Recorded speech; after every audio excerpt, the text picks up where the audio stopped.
Hey Zion Amid Beis. This does not even get into the machlokes. In which year was the Torah given? Well, the year they left you. But what year of history did they leave you? You don't care what year that was. So as you can see on the chart, Obviously, the Gemara doesn't care either. the Gemara possibly can't. This gives a raya to one of the first things I learned from Rabbi Wein personally was regarding that whole 166 missing years from history deal. You're aware of it? What are we talking about when we say there's years missing from history?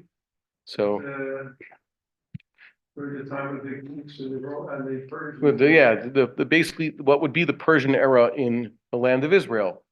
If you study history, they know of a few Persian emperors, quite a few, who spanned quite a long time. And during that time, the Second Temple was standing. That was the early Second Temple era.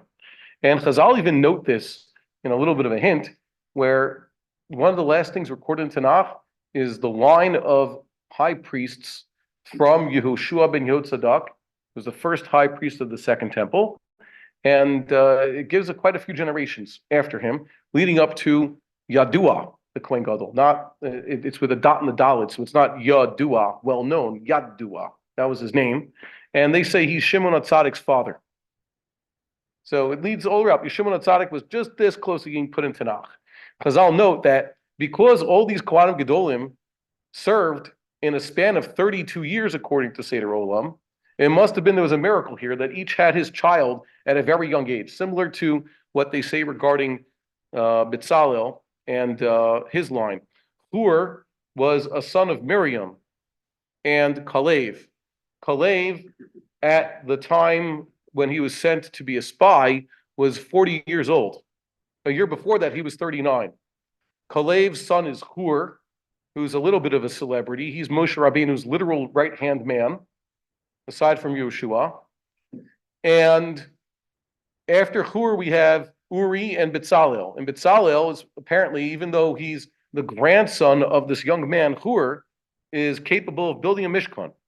So there must be some miracle there about how, first of all, everybody had his child at a relatively young age, and how Bitzalel was mature enough to do this. So too, they say regarding all these Kohanim Gedolim, that you fit in quite a few generations in just a short amount of time. But really, they're already from the Rishonim and others who point out, like Rabbi Stav told us, that's just one opinion among the Tanaim, and an opinion that's actually quite convenient. Seder Olam is, as we see in this sugya, not exactly held of by all the Chachamim. If you'd see the chart that I brought here, for example, we have 4 different versions of the chronology regarding when the Exodus happened, on what day of the week, and how that fits in with when the Torah was given, what day of the year, as you've been studying now. We have 4 different opinions, 2 of which are attributed to Seder Olam. So the Chachamim, over here, Rabbi Yossi doesn't agree with the Seder Olam. The green Acherim Omrim also doesn't exactly fit with the Seder Olam. And we have a second Seder Olam. Let's wait till we get to that before we. I'm just saying that we have a lot of different opinions. It should not come as a surprise then that even though the Seder Olam makes it very convenient that the Second Temple stood for 420 years and was destroyed in, let's say, the year 69, so it was built 420 years before that, and that's quite convenient. It brings us to the time of the Persian emperors. Other studies of history give us that the Second Temple stood for 586 years, a lot longer. You heard that number. So you could ask Rabbi Wein about that. Why is that? Already the Baal Amor says, yeah, because the Seder Olam is trying to force things. It's not agreed upon by everyone. So there you go. It's convenient. It works out that everything is a neat 1,000-year era according to the Seder Olam. But that doesn't mean that's unanimous. Yes. Good morning, gentlemen. Well, I'm going to mute everybody else just so that, yeah. Okay. So I color-coded the various opinions here. That which is attributed to the Seder Olam Stam is in blue, if you're following on the papers. And Rabbi Yossi's opinion is always in red. There's an Acherim that's green, and later we're going to, what? We haven't gotten to those sheets. No, I'm just saying that if you're looking color-coded on the sheets. And there's a purple Seder Olam, which we're going to see on Peiches, that's slightly different. So what they're trying to determine is what's the basic machlokes Seder Olam Rabbi Yossi. They don't argue about what day the Exodus occurred. They say it was the 15th of Nisan and it was a Thursday. The machlokes Rabbi Yossi and the Seder Olam starts basically on the Sunday before Matan Torah. According to the Seder Olam, that Sunday was the 30th of Iyar. What's so special about the 30th of Iyar? Well, in our calendar, the 30th of Iyar does not exist. Our calendar is set that Iyar is always 29 days. There's no such thing anymore as the 30th of Iyar, even though it was one time a possibility. So the Seder Olam, basically, like we just heard, assumes a 30th of Iyar, that Sunday. Whereas Rabbi Yossi says, no, that year was just like the way we have the calendar now. Sivan started on Sunday because Iyar, the 29th thereof, was Shabbos the previous day, and there's no 30th day of Iyar. Just like today. What is today? Today's a pretty rare day in the calendar also. What is today? Today's date? Today's the 30th of Adar Rishon. Most years, there's just a Stam Adar, and there's no 30th day thereof.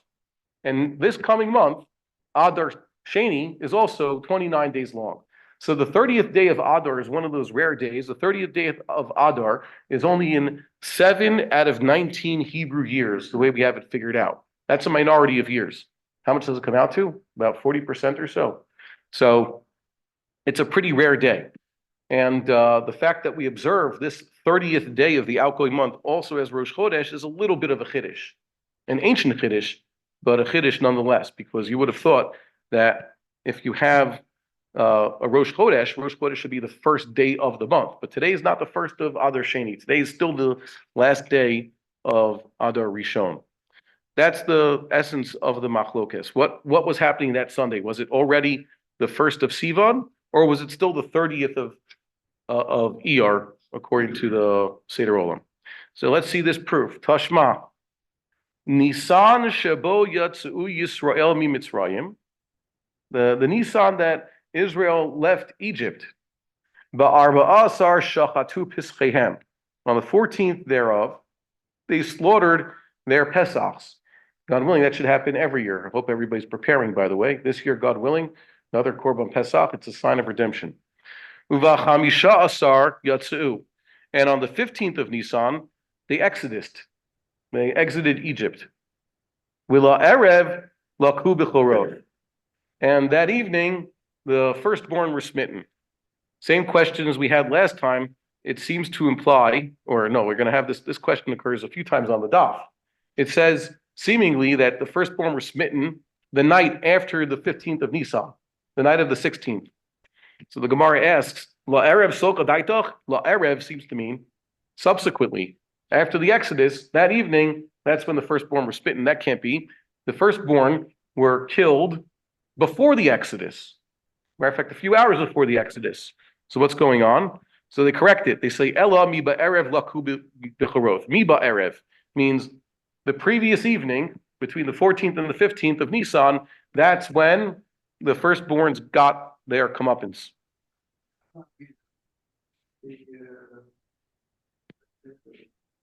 Whoever died after the left, what would be the function? There's no hava amina. It's just a little bit of a strange language they use. The wrong prefix. It's supposed to say mi ba'erev. I guess it says la erev. Slight mistake. Slight mistake that makes a big difference. Like turn right instead of turn left right at the beginning of the journey. It's going to take you to totally different places. You know? So here, that's also what we have here. It should say mi ba'erev velo la erev. Okay? Happens sometimes. Well, to'ayom chamisha b'shabbat haya. What? Truthfully, the problem is that it's in the wrong place. Yeah. Those words should precede the Yetzias Mitzrayim. Yeah. So it's not just a question of the prefix. Yeah. They should have put it there. By the way, this might be a reason why that which you're studying is prefixed with Tashma. This is a brisa. And a lot of brisas are not necessarily canon. That's not the halacha. Brisas are the outtakes from the Mishnah. Right. As my brother points out, there was a movie, Chas v'sholom, you shouldn't watch movies. And they advertised that this movie is better than the one that they released for everybody because it has outtakes. It's a longer version of the movie because it has scenes that were left out by the discretion of the producer and the director. So now they put these scenes back. And they have a collection of extra, much more footage in your movie. And it's not so high quality. It doesn't really add much. And it's not that funny. Well, why'd they put it back? So my brother said that's why they were outtakes originally. There's a reason why not everything made the cut. Yeah, so it didn't make the cut. You can analyze it to see what it teaches you, but it's not necessarily canon or the most correct opinion. Either way, this seems to imply what? That day was the 5th day of the week. It was a Thursday. So the Exodus happened on a Thursday. What does that prove? Well, that's the end of the brisa. Now the speaking voice is the Gemara. How do I know that? Because it's going to switch to Aramaic now. Okay, someone in Bavel asked this question. Mid'chamesar b'Nisan chamisha b'Shabbat. Assuming the 15th of Nisan was a Thursday, Chamishi b'Shabbos, that means Reish Yarcha d'Iyar Shabbatha. It means that Rosh Chodesh Iyar was a Shabbos. Does that always happen? Yes. Assuming a 30-day Nisan, if the 15th of Nisan is on a Thursday, that means the 1st of Nisan was on a Thursday. That usually is the case. Pesach is always the same day of the week as Rosh Chodesh Nisan. And if Rosh Chodesh Nisan's on a Thursday, and Nisan is 30 days long, it means that Friday will be 30 Nisan, observed as Rosh Chodesh, and the next day Shabbos will be the 1st of Iyar, as you can see in the chart. That's the top line that should be in black in the chart I gave you. You see there it says Sabbath in the right column, and 1 Iyar is there. That's the top line that says black. That's in black. That's what it should be, and that implies the Reish Yarcha d'Sivan Chad b'Shabbos. If everything goes according to plan, then the 1st of Sivan will be a Sunday, because Sivan is usually Iyar is usually just 29 days long. So Iyar starts on Shabbos, Iyar ends on Shabbos, and the next month Sivan starts on Sunday. And that's the first line in the bottom left box in the chart. That's what it says. Okay, that should be in black. 15 Nisan on Thursday implies 1st of Iyar on Shabbos, which implies a 1st of Sivan on Sunday. And by the way, that's the way our calendar usually works out, at least for us. When we have Pesach on a Thursday, Rosh Chodesh Iyar will be Shabbos, or Friday Shabbos, and Rosh Chodesh Sivan will be on Sunday, assuming everything works out right.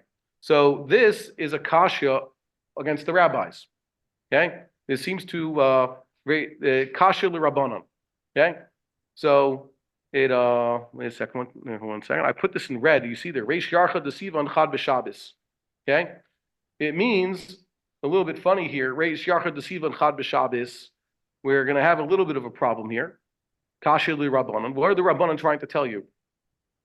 Why is it so much of a kasha? They just told you it should be 30th of Iyar. Until this point, right? That's what we're assuming. This results in 1 Sivan on Sunday, assuming a standard deficient Iyar, as I wrote there.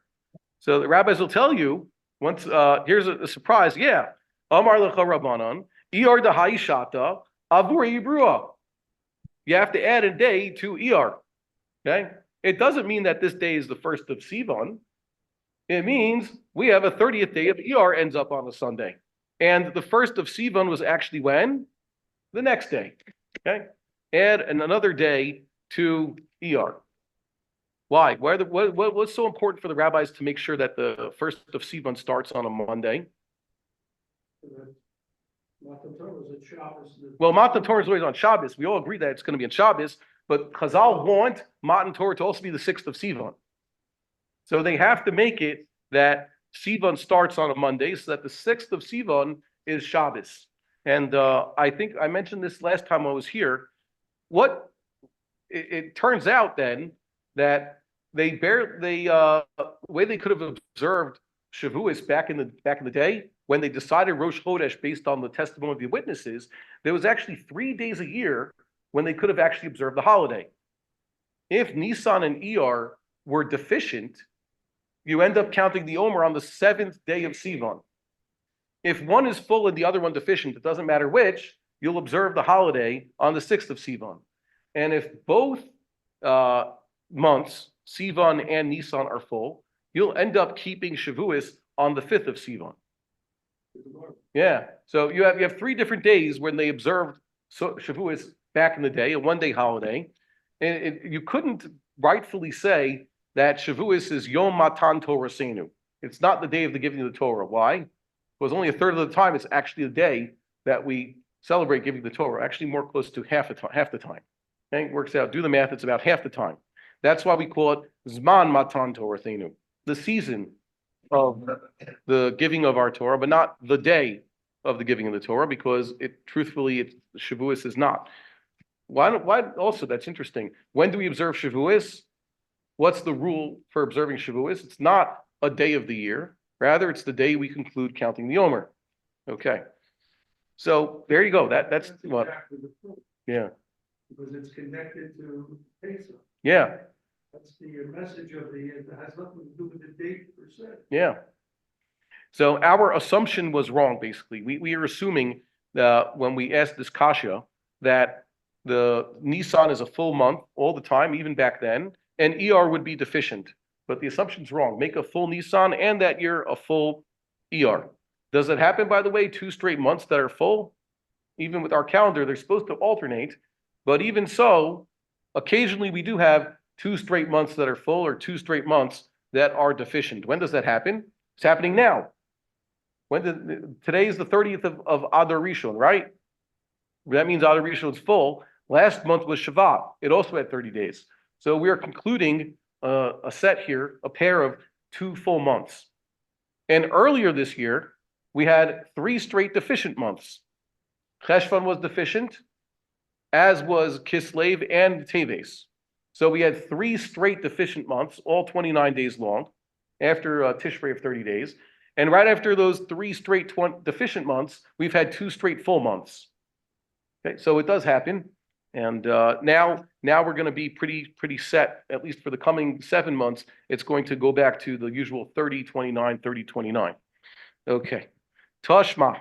Let's see another attempted proof to one position. The low Iberuha. I add the word li'iyar. We want to, perhaps this brisa will show us that ER that year was not fully loaded. Didn't have 30 days. Okay. It says here, Nisan Shabo Yatsu Yisrael Mimitzrayim, the Nisan in which the Israelites exodused Egypt, Bar-Bahasar Shachatu Peschehem. Once again, the 14th, they slaughtered their Pesachs. The Chamishasar Yatsu Vila Erev Laku Bechorot.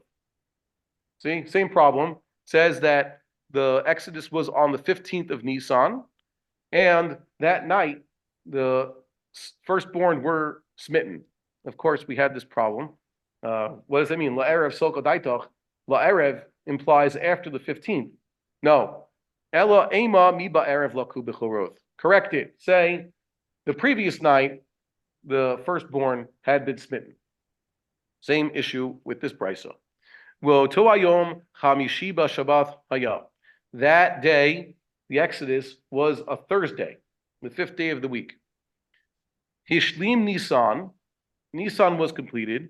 Ve'era Iyar Liyoth Bashabbat. And the first of Iyar was Shabbos. Okay, that's assuming a 30-day Nisan. Fine. Now here's the hard part. Chasar Iyar Ve'era Sivan Liyoth Be'echad B'Shabbos. And Iyar was deficient, only 29 days long. Very explicit. Iyar was 29 days long, and the first day of Sivan was a Sunday. That fits whose opinion? That seems that's pretty much Rabbi Yossi. Rabbi Yossi's been telling you. Kasher l'Rabbanon. What do the rabbis do with this? Explicit. An explicit brisa that follows Rabbi Yossi. Doesn't allow for ER, for Sivan. It doesn't allow for Sivan to start on Monday, like the rabbis want to tell you. Kasher l'Rabbanon. And the answer they give is Hamani Rabbi Yosihi. Yeah, of course, this brisa is following Rabbi Yossi's opinion, not Seder Olam and the Chachamim. Yeah, you found the brisa that follows Rabbi Yossi. It's like someone went to tell me the halacha is X, Y, and Z. So we opened up a halacha sefer from the Achronim. In Achinami, you open up certain svarim, you find the Mishnah Berurah will have tell you something on Hilchos Shabbos. You open up the Ribyat, it'll say one thing. You open up the Chuvas they have of Rabbi Avi Yosef, which I haven't seen around here, but they have whole sets, and he has some kulas on Shabbos. So it's no surprise you're going to find his opinions in his svarim. If you have, especially if you have a lot of Talmidim and you put out a lot of Sfarim, you're going to find sometimes even minority opinions really take off. And that is something I learned from the publishing business. There's some, at least where I live, there's some ideas. They've changed the Chumash. They fixed the trup. There was a trup on this letter. No, that can't be. Move the trup over here. Everything is good. Except it doesn't fit. But what are you going to do? They're publishing a lot. I'll pee that shita, and they're changing things. Very good. Okay. Amar Rav Papa. Rav Papa is going to join the fray, and he's going to try to prove a position. He's going to ask a kasha on the rabbis or bring something that backs up what Rabbi Yossi is saying. What does Rav Papa say? Tashma. Vayis'u me'ilim, vayavo'u la'adaf b'nei Yisrael. Where it says they got to Refidim and places like that. This is after Kriyas Yamsuf. Elim is where they found an oasis. Okay, there's 12 fountains of water and 70 tamarim. So what happened here? This happened on the 15th of the second month, 15th of Iyar. It was sometime, I guess, a month after the Exodus. Shabbat. That day was Shabbos. Traveling on Shabbos, I guess. This is like you see on the chart we're looking over here. This is the top line on the right, on the Sabbath column. It says 15th of Iyar, above 14 Iyar. That's what we're working with here. 15 Iyar, according to that opinion. And it says, Uvoker Rithemeth Kavod Hashem. Moshe Rabbeinu promised the people that in the morning they would see the glory of God. They're complaining about lack of food. This is the beginning of Parshas Haman. And then it says, Uchsiv, Sheishes Yamim Tilkatuhu. Moshe Rabbeinu instructed the people, what? Gather the manna 6 days a week, but not on Shabbos. Okay, here's the formulation of the Kashya. Umidimcha Mesar B'Iyar Shabbatha. The fact that the 15th of Iyar was Shabbos implies what? 15th of Iyar b'Shabbos means Reish Yarcha de Sivan Chad b'Shabbos. It means the Rosh Chodesh Sivan, the first day of Sivan, was on Sunday. Why? Iyar is only 29 days long. 15th of Iyar is Shabbos. Means 29th day of Iyar is also Shabbos. They're only 14 days apart. Skip the truth as to why. No, that 15th day is Shabbos. He said it here. Sheishim Tilkatuhu. He says V'oto Yom Shabbos Haya. They have a tradition that this day Moshe Rabbeinu was telling them you're going to get mun. The Brisa says explicitly V'oto Yom Shabbos Haya, and he told them 6 days a week you're going to gather it, which means he was telling them before the manna fell you're going to collect manna for 6 days a week, right? See? I know the truth. It didn't come out very clear from what you said. Okay. Well, it's explicit in the Brisa that on the 15th day of this month, of Iyar, they were asking for manna, and they're being told that this is Shabbos. It was Shabbos this 15th day of the month. Well, how do you know it was Shabbos? The Brisa says so. Where's the Brisa get it from? Okay, so the Brisa says, Moshe Rabbeinu tells them in the morning you're going to see God, right? In the morning. Today there's no manna. Today is the 15th. Tomorrow on the 16th, you're going to get manna. And gather it 6 days a week. Which means today there wasn't manna. Tomorrow there will be. What day of the week is there no manna? But tomorrow there is. Shabbos.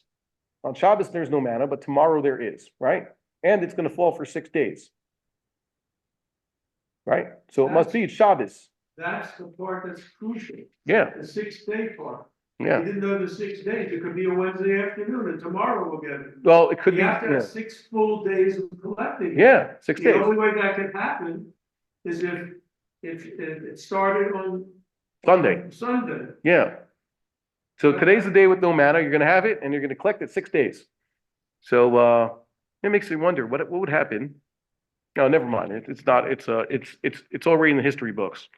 This, by the way, this kasha assumes what? Reish Yarcha Desivon Chad B'Shabbos. Once again, the assumption needs to be made that ER was a standard ER of 29 days, just like ours. So it's a kasha on the rabbis. So what do? And the rabbi's response is, Amrei lecha Rabbanan, ER dahayishata abure iberua. Once again, that ER was made an extra day long, such that Rosh Chodesh Sivan was still on Monday. In Achinami, the 15th of ER was Shabbos. The 29th ER, 2 weeks later, was also Shabbos. The next day wasn't the 1st of Sivan. The next day was the 30th of ER. And the day after that was the 1st of Sivan. Very interesting.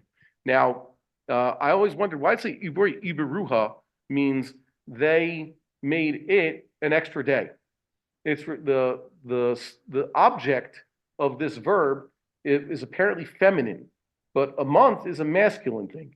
Even in Aramaic, yarcha, month, even though it sounds like it's feminine, it ends with an aleph. It's a masculine verb, a masculine noun. So Ibiruha, it should be Ibiruhu. Okay? So I don't know. Kasha on the dikduk. Next, let's see. We haven't really proved one way or another what it is. We've had 3 straight, at least since I started speaking, 3 straight attempted kashas on the rabbi's opinion, and every single time we learned from it that the rabbis don't necessarily hold that ER was standard, but rather that ER that year was an extra day long. Okay. Amar le Rav Chavivi mechozna le Rav Ashi. Ooh, this is later than all the other attempts we've had. Rav Ashi is the end of the Gemara. Tashma. Vayhi b'chodesh harishon b'shana shenith be'echad chodesh hukam hamishkan.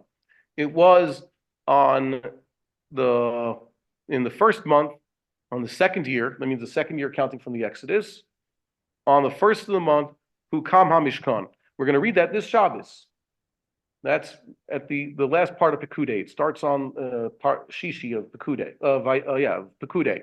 Moshe Rabbeinu was told, set up the Mishkan on the 1st of Nisan, and that's what he did.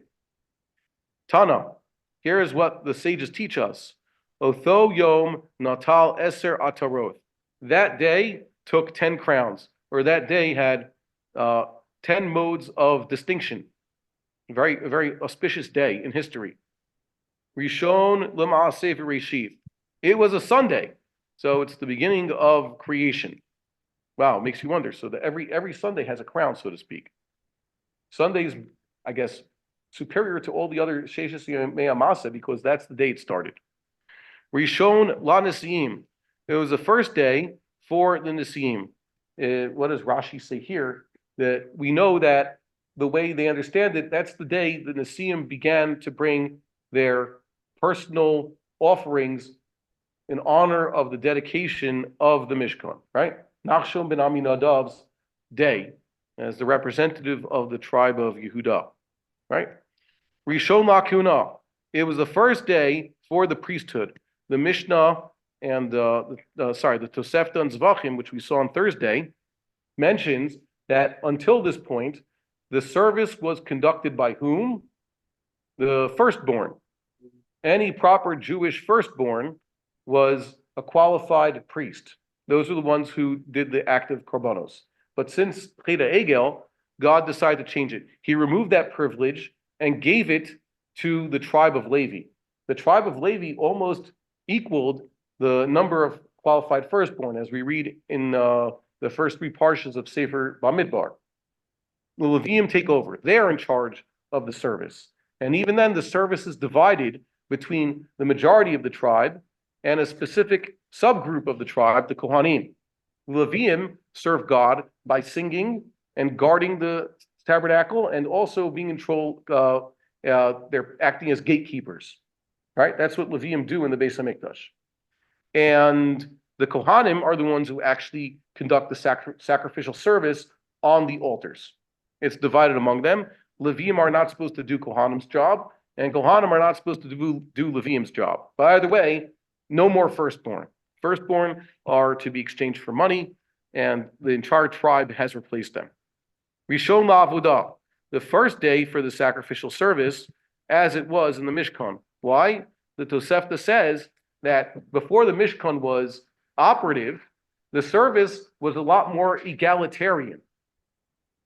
There were a lot, we could see this, we'll probably look in the Rambam also.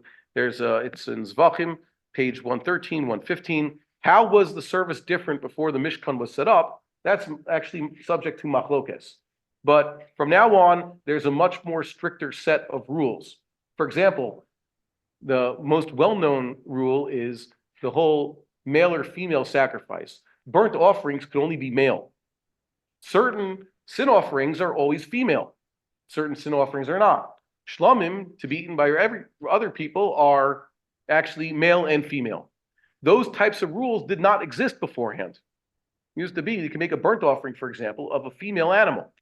And in Achinami, until today, if there were a group of Noahides, Gentiles, who wanted to set up an altar in this city or anywhere else in the world and offer sacrifice to God, they would not have any rules regarding what type of animal, whether male or female, they could use as their burnt offering. There is no such thing. We were given these rules for our temple, but not before that. Okay? Rishon liridata eish. It was the first day where the fire came down to consume the sacrifice. That's mentioned at the beginning of Parshas Shmini. For example, the sacrifice is offered starting from Matan Torah. Until this point, it does not ever say that a fire came down and consumed the offering. Most of the time, sacrifice was offered to God. What was the mode of fire? The fire was brought by an individual. He lit the fire. Avram Avinu burnt a ram instead of Isaac, right? Who provided the fire to burn that ram? It says Abraham brought that fire. He took a big knife and he brought fire with him, and he brought wood, and he made his son schlep all of it. By the way, okay. He took the fire, the torch that he's going to use to light the rest of the fire, and the large knife to do the slaughtering. But in certain cases, God provided the fire. Every day in the Beis Hamikdash, there was a mitzvah for the Kohanim to light the fire anew. And as we read in Parshas Vayikra, every time they would burn a korban, it's a mitzvah for the Kohanim to make sure that there's fire underneath the korban in the wood. It's very rare that God responds by bringing the fire himself. That's a sign of a special favor. How many times we have that in Tanakh? I think we could count it, but you count it on one hand. But this is when it happened. We also read about it when does it happen? Outside the temple. We read the Haftorah just last week. Eliyahu Navi was able to get one outside the temple. That was a miracle. Rishon la'achilath kodashim. It was also the first day when the Kohanim get to eat the sacrificial meat. Why? Because before this point, we said, if there was no sin offering necessarily before these rules were put into play. There was burnt offerings and there was shlomim. Shlomim are eaten by whom? Regular people. Right? Regular people get to, even non-Kohanim, Leviim, Yisraelim, women, children, slaves, they all get to eat of shlomim provided they purify themselves.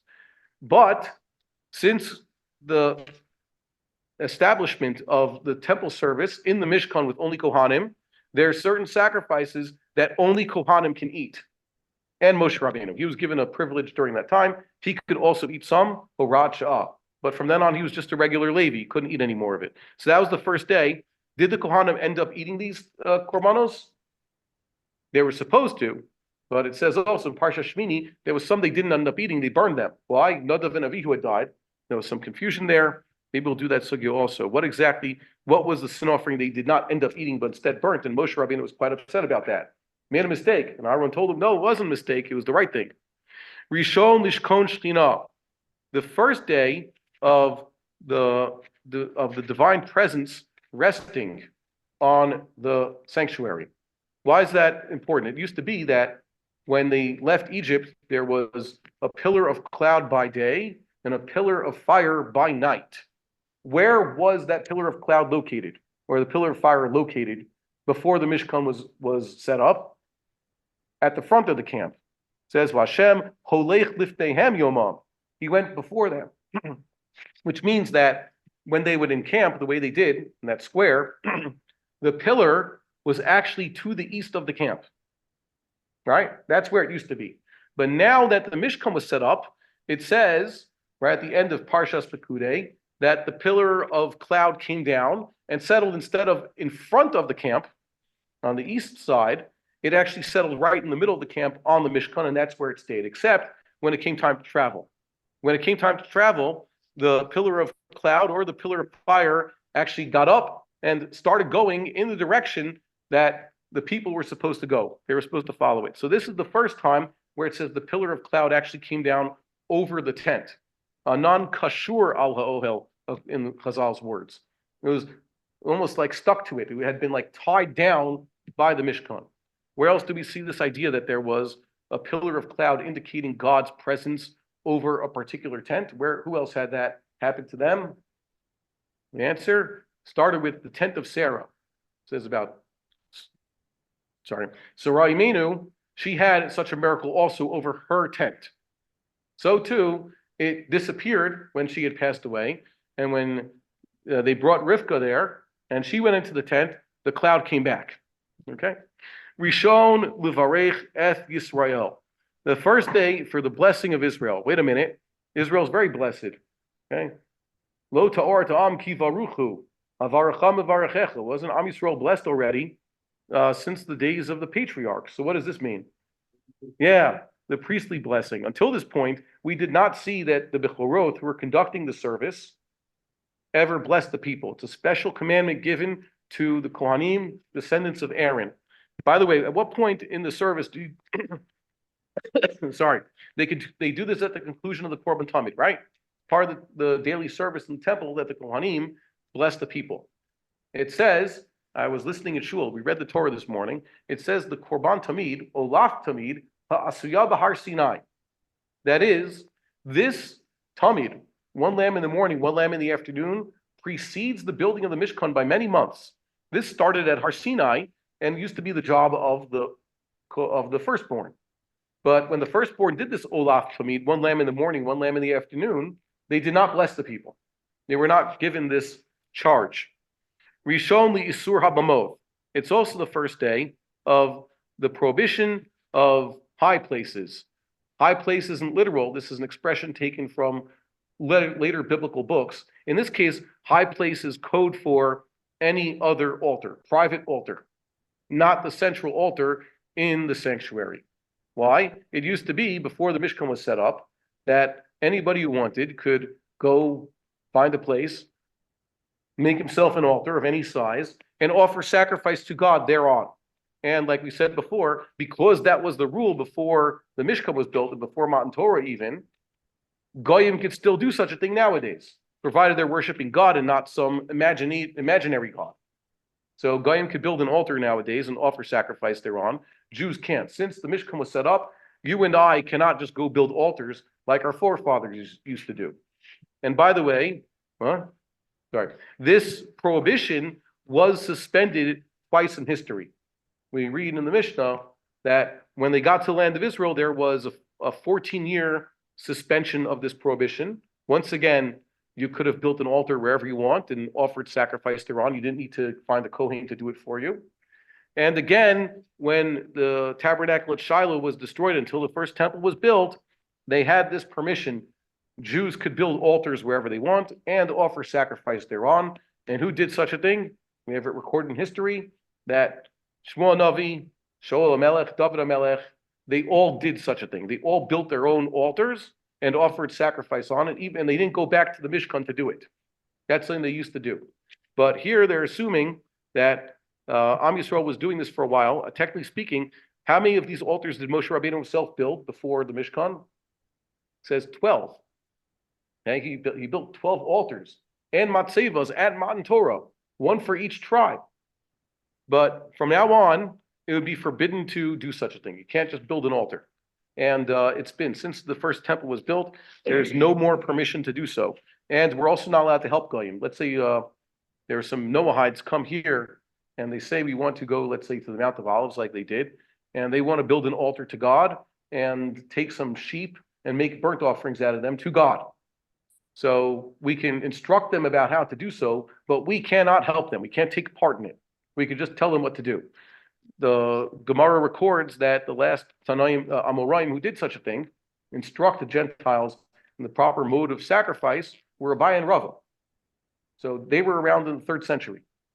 So these things are maybe 4th century. I might be getting it wrong, but it's quite late in history. Hundreds of years after the Beis Hamikdash was destroyed, there was still kosher sacrifice. And I heard they even did it in our era. It's been done. Okay. Rishon LaChodashim. It was also the first of the month. Nisan is the first month of the year. Now let's get to the Kashya. Here it comes, the formulation of the Kashya. Umideresh Yarchad Nisan, Dahai Shata Chad B'Shabbos. From the fact that the first of Nisan, the Rosh Chodesh Nisan of that year, the year after the Exodus, was a Sunday, the Ishtakad B'Revi'i B'Shabbos. It means that the previous year, the first of Nisan, was a Wednesday. Different than we've had now. But by the way, how does that work? Is that possible? You can calculate backwards. They're saying that there's a way to calculate backwards, assuming fixed lengths of the intervening months. If you have that Nisan of this year starts on a Sunday, last year Nisan was on a Wednesday. That's the assumption. The Tanya, as it says, Acherim Omrim. This is the opinion of the Acherim mentioned. Now in green, Ein bein atzereth la'atzereth, ve'ein bein Rosh Hashanah l'Rosh Hashanah, Rosh Hashanah l'Rosh Hashanah. From one Shavuos to the next, between every year, or one Rosh Hashanah to another, is only 4 days of the week. There's a retrograde of 4 days every year, right? 4 days. So if Rosh Hashanah this year is Thursday, it means that last year it was Sunday. Passover this year is falling out on a Thursday, means last year it started on a Sunday also. Go back 4 days of the week. Do we hold to such a thing, by the way? No, this is not a solid rule, especially with our calendar. Well, Lo Adu Rosh. Yes, we play with it actually. But this is their assumption. By the way, their assumption is also the second year when the tabernacle was dedicated, Nisan started on a Sunday. Hey, that happens. Nisan starts on Sunday sometimes. It means that the Seder will be a Motzei Shabbos. And they say such an eventuality means that the previous Nisan was a Wednesday, the previous Passover was a Wednesday also, which also is not allowed by our calendar. Why do I know we don't have Passover starting on a Wednesday?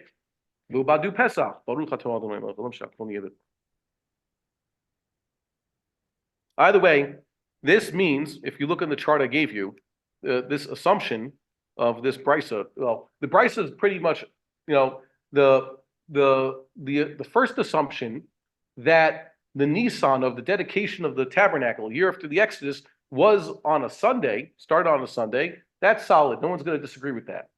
The implication, based on another assumption, is what we're going to see is the point of the argument. They're saying that you can figure out from one Nisan to the next. I wrote here in English, and also this is the main paragraph on that underneath the chart over there, so you can see this explanation, that there's fixed year lengths. You see where it says over there, fixed year lengths. If you have it, in order to get Nisan to start on a Sunday, there's only 1 year length possible, at least according to our calendar. It's called the Zach Peshuta. Okay? Zach Peshuta means that you're dealing with a regular year, not a leap year. That's Peshuta. And the year started on a Shabbos. Rosh Hashanah was Shabbos. And we don't have it that the months were 2930, 2930 Kisidra, alternating perfectly, but rather we had a deficient Kislev. Kislev had a year taken off of it. That's the only way we could have this in our calendar. And that's why this doesn't work out the way they're saying over here. So assuming a constant Kisidra, constant Seder from Nisan to Tishrei and Tishrei to Nisan in non-leap years. That's another assumption they're making. If Nisan of year 2 started on Sunday, the previous Tishrei started on a Friday. Does it happen, by the way? Previous Tishrei started on a Friday? No, that's also, we don't allow such a thing. It means Nisan of year 1, the Exodus, started on a Wednesday. This is a kasha according to the Rabbi Yossi and the Rabbanon. Well, I don't understand that at all. okay, so let's look at this chart. You see the paragraph I wrote there underneath the calendar? What's the matter with the simple explanation that if there are 354 days, there's a 4-day difference from one year to the other? Yeah, that's totally possible. They're saying that this proposal in green over here, the Acherim says, is possible. Okay, it's plausible. If Nisan year 2 started on a Sunday, then it is entirely plausible that because we're dealing with the 354-day year, the average length of a year, it means the previous Nisan started on a Wednesday. And that doesn't work out with the chronology of Rabbi Yossi or the Chachamim in Seder Olam. Yeah. So Rabbi Yossi and the Chachamim are sort of in a bind. Why do we need all this discussion here about Shilo So when you can just work it out mathematically? So the answer is we want to defend Rabbi Yossi and the Chachamim. Rabbi Yossi and the Chachamim were assuming that what? The Exodus happened on a Thursday. And that they're dead set on that. If you tell me the year was 354 days long, then you're going to have a problem. You're going to have a problem with the majority of the Chachamim and Rabbi Yossi. So they don't accept the opinion of the Acherim? No, they don't. That's Achirim. That's a different opinion. Okay, So what's wrong with that? I don't think there's anything wrong. That's a value judgment. I'm just trying to say that this teaching that the Mishkan was dedicated on a Sunday, assuming an average year length, makes it that the Exodus was on a Wednesday. And that breaks apart whatever the rabbis and Rabbi Yossi have been telling us all along. Right. And Rabbi Yossi and the rabbis, the point is the next line, which is split across 2 dafs. It's the end of Pei Zayin and the top of Pei Ches, says, the Rabbi Yossi Shiva Chaserin Avud.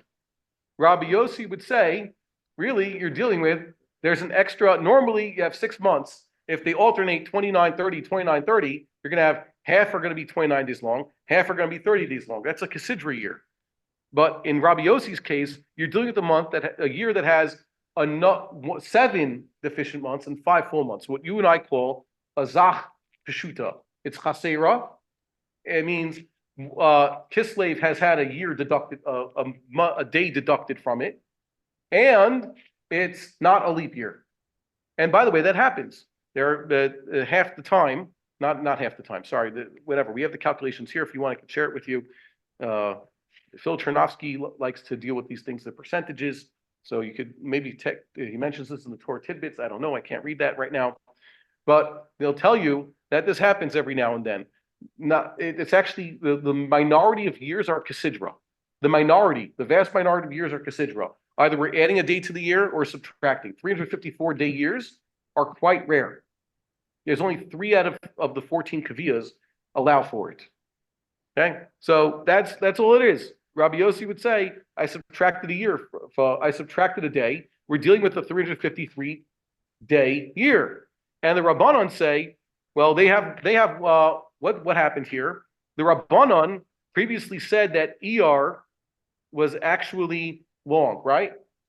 30 days. So they're going to have to say, but after that, in the ensuing months between ER, they just talked about at the Exodus, a month after the Exodus, and the dedication of the tabernacle, there were another 8 deficient months. Okay, not 7 like Rabbi Yossi would say, 8 deficient months. Maybe Tishrei was missing a day also, such that we're still dealing with how long a year? 353 days. Okay, 353-day month. And the entire implication that, well, if Nisan started on Sunday, the previous Nisan was 4 days before that, that's assuming a normal year. But we subtract the day from the year. Nisan actually started Thursday the previous year. And that answers that question. When do we have to stop? Because the schedule has been changed since I last was here. It's 11:04 now. Okay, good. So let's see the next opinion. This one is at the top of Pei Ches. The second, now it's on the 3rd line. think. So yeah, first line, Seder Olam. This is color coded as purple. Why? Because it's a different version of Seder Olam with what from what we've been dealing with until this point. Okay, so we need to pick colors and I need something to stand out. And if I want to use yellow on this computer, then it's really hard to read for some reason. Okay. What do we have? Tashma. The Tanya B'Seder Olam. What is Seder Olam, by the way? Is it a Mishnah? Is it a book? It's a Sefer? It's a Brisa. Why is it a Brisa? Because it's a Tanaic teaching that is not officially part of the Mishnah. You're not going to open up the Mishnah and Kalim and find what's written here. It's a Brisa. What's Lama Davar Dome? Like Megillus Tainus. Megillus Tainus is technically Brisa. Why? It's the earliest of all the Mishnaic writings. It's from Maccabean times. However, it was not included in the Mishnah. And Chazal, of course, they already said you cannot add to the Kisvei HaKodesh, that's Tanakh. Tanakh is its own set of rules. Tanakh has to be written on cloth, etc. We know about Tanakh. Everything that was written after Tanakh that's kosher, but not Mishnah, is Brisa. What about all the other books? No, they call that excluded. And it's actually our fortune, just from historical perspective, there's a lot of what's called Sefar Chitzonium, Apocrypha, that Chazal were not really guarding because it's not Tanakh and it's not Mishnah, it's not Brisa, so we basically forgot about it. So who saved it for us? Christians, like Sefer Maccabim and what's called Sefer Hashmonai. How do we know about the book of the Maccabees? Because Christians held on to it in Greek form. The original Hebrew version has been lost already, so they retranslated it. And now, if you read Sefer Maccabim, you're reading a retranslation back into Hebrew.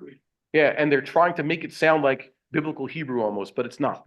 So it says in this Seder Olam, Nisan shebo yatzu Yisrael mitzrayim, b'arba'asar shachatu pischehem.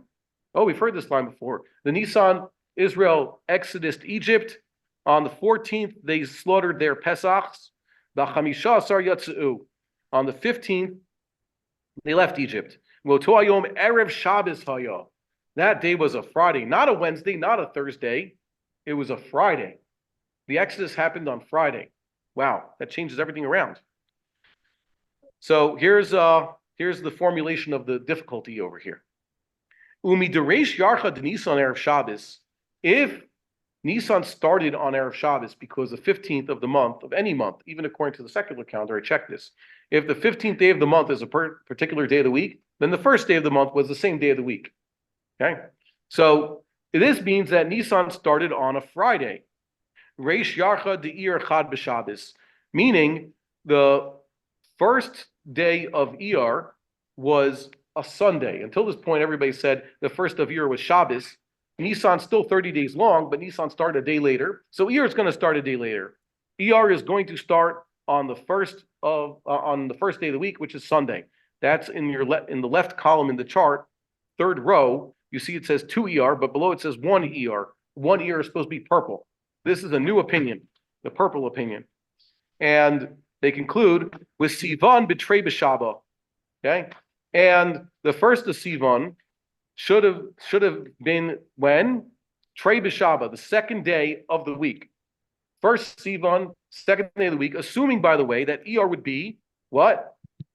Deficient, like always. So this opinion says Exodus on a Friday, Nisan 30 days long, Iyar 29 days long, leads us to the first of Sivan, also on a Monday, which, by the way, fits the opinion of the Chachamim until this point regarding when the Torah was given. First of Sivan's Monday is what the rabbis are trying to tell us, but they're also trying to tell us that the Exodus was on a Thursday.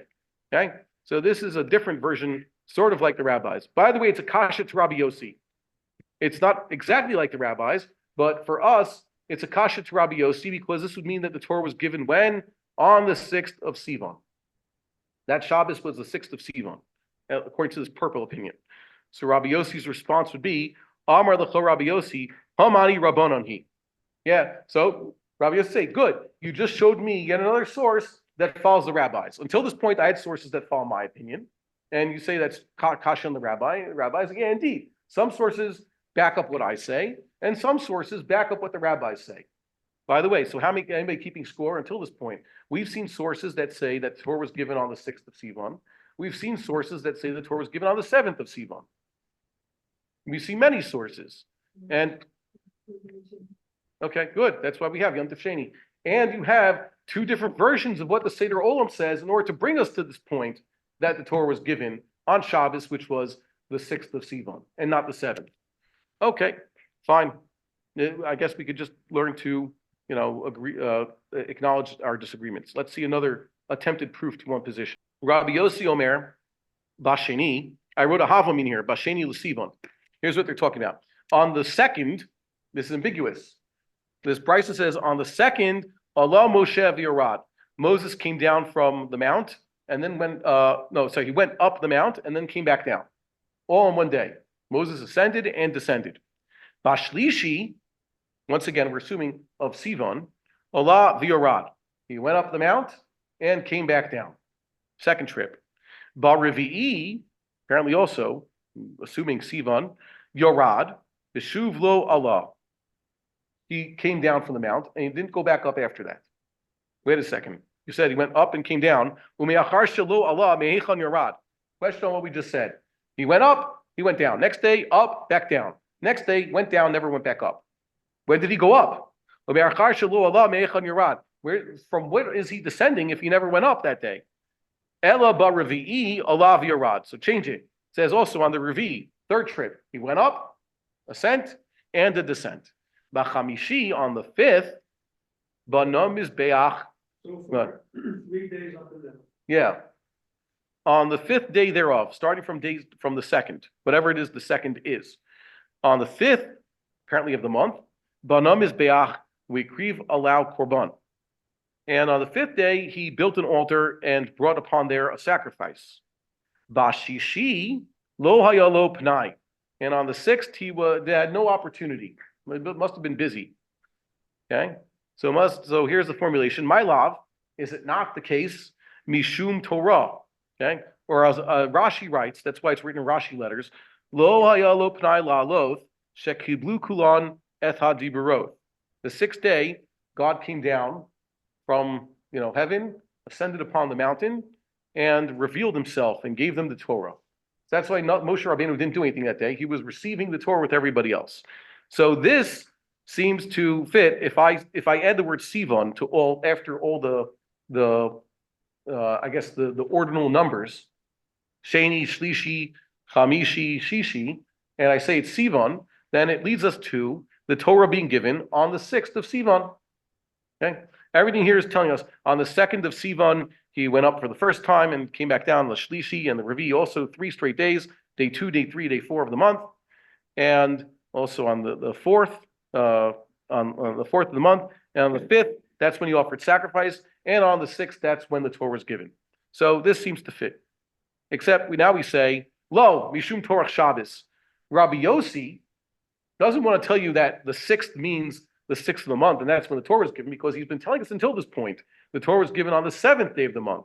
So he reads it as follows. Here's the Hachi Ka'amar. You see I don't know if this is necessarily in the Gemara, but I put it over here on the pages in red. Here's how Rabbi Yossi would read everything, okay, according to the Rashi's understanding of the Gemara. Rabbi Yossi Omer Basheni L'Shabbos, not 2nd of the month, means on Monday, Sheni L'Shabbos, Allah Moshe v'Yorad. Moses went up the mount and came back down. Oh man, I just realized I have not been putting this on the screen. Those who have been listening at home don't see what I'm pointing to. I beg your pardon, but I sent it to you in the link, so you should be able to see it. We're over here. We're reading in red over here what Rabbi Yossi says. Rabbi Yossi Omer b'sheni l'Shabbos Allah Moshe v'Yorad. It was on the 2nd of the day of the week, 2nd day of the week. That's Monday. Moses went up and came back down. Bashlishi l'Shabbos Allah v'Yorad. Again on Tuesday, 3rd day of the week, he went up and came back down. Bar-Revi'i l'Shabbos Yorad v'shuv lo Allah. And once again, on the 4th day of the week, he went down and didn't go back up. And then they corrected. Are you sure? How is he supposed to go down if he never went up to begin with? So correct it. B'chamishi Shabbat, and on the 5th day of the week, Banam is Be'ach Rikriva Lav Korban. That would be a Thursday. Bashishi l'Shabbos, on the 6th day of the week, what you and I call Friday. Lo elo pno pnai b'bnei Torah Shabbos. He was getting ready for Shabbos because Shabbos still happens. Even if you're Moshe Rabbeinu and you're getting ready to get the Torah, you still have to prepare for Shabbos.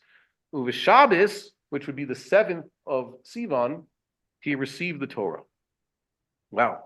So we still, despite this brisa, I guess the brisa is intentionally vague because it could be read either supporting the rabbi's position or Rabbi Yossi's position, which is kind of weird in the Torah. Right? What does it say? Whenever it says Basheni, sometimes it tells you it tells you it's the month or the day of the week, but here it doesn't say anything. Very strange. Wonder why they left it like that. Okay, so I guess we'll pause here for today. There's still a little bit more on the sugya. We have one more line. Can we do the last line, or on this thing, or do you want me to save for next time? We'll do it on next time. Okay. We'll go through the midrash of Kafal Layam, and then we'll move to the next mission. Are we skipping anything then? We're skipping a lot of the Agadah. Okay, so we'll say goodbye to those people online, and I'll make a note in my Gemara where we want us to go. Just tell them as well. Okay. Well, We'll do the Agadah of Kafal Layam. Vayis Yatzu B'Sachti Sahar. We're talking about Peches over here. See? Then we're going to go to the next mission. So where are we going to stop? We're going to get to Dorash Rabbi Simai B'Shah Shekdimu Yisrael Naseh L'Nishma. You want to see that also? No, You want to skip that? Yeah. Okay, so we're going to get to this 2 lines where it says Tohu and Bohu. All right? right. According to Tohu and Bohu, maybe we'll see the Maharal there. Yeah. Right in the middle of Peches, we have this 2 dots, ends with before Tohu and Bohu. What? Ask the boss. I don't believe in skipping. We just had a lesson from Tsuriel against skipping. Hold on one second. And where are we picking up after that? On what page? Next Mishnah is on Peitas, Amud Beis on the bottom. So you'll be skipping part of Peiches Amud Aleph and all of Peiches Amud Beis and Peites Amud Aleph all the way to Peites Amud Beis, the bottom. Basically, all I've got is about the process. Okay, I guess. So have a good 2 days. We would like to encourage our viewers to share these videos with friends and send in your responses. If you would like to obtain Birkon Nusach Eretz Yisrael or invite the rabbi for a speaking engagement, please email us at office@machonshilo.org.